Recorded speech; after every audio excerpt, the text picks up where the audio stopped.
সালে যে কোটা সংস্কার আন্দোলন, সে আন্দোলনে আপনাদেরকে শিবির ব্যাপকভাবে সহযোগিতা করেছে। এটি কি আসলে মানে এমনি শোনা কথা না কোনো বাস্তবতা বা গ্রাউন্ড আছে? না আসলে আমি যেটি বলতে চাই দেখেন শুধু শিবির না সেই আন্দোলনের ছাত্রদল, শিবির, ছাত্র ফেডারেশন, ছাত্র ইউনিয়ন অর্থাৎ ক্যাম্পাসে যারা রাজনীতি করে বা বাংলাদেশের যারা গণতন্ত্রের পক্ষের ছাত্র সংগঠন ছিল সবাই আমাদের সাথে ছিল। তো শুধু শিবিরের নাম কেন আসবে? আমি আসলে বিষয়টা বুঝি না।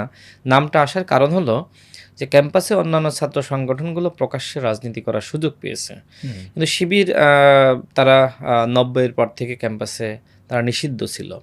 তো যে কারণে এই প্রশ্নটা আসে যে আসলে আন্দোলনে অতীতে শিবির ছিল কিনা।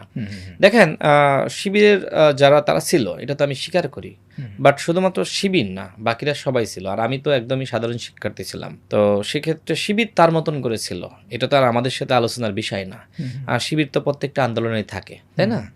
২৪-এর গণ অভ্যুত্থানে শিবির ছিল, কোটা আন্দোলন বা যে কোনো আন্দোলনে যেহেতু তাদের দলীয় পরিচয়ে আন্দোলন সংগ্রাম করা সম্ভবপর ছিল না, তো যে কোনো জায়গায় সামাজিক আন্দোলন বা রাজনৈতিক আন্দোলন, গণতন্ত্রের পক্ষের আন্দোলন সেখানে তারা সম্পৃক্ত হয়েছে, এটা আমি জানি।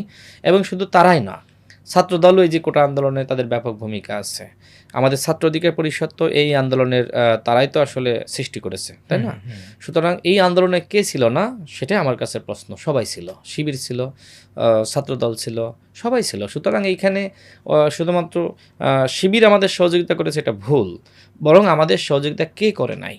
ছাত্রলীগ ছাড়া সবাই সহযোগিতা করেছে। ওই সময়কার আন্দোলনে ছাত্রলীগও আমাদের সাথে ছিল, এটা স্বীকার করতে হবে। বাট কারা?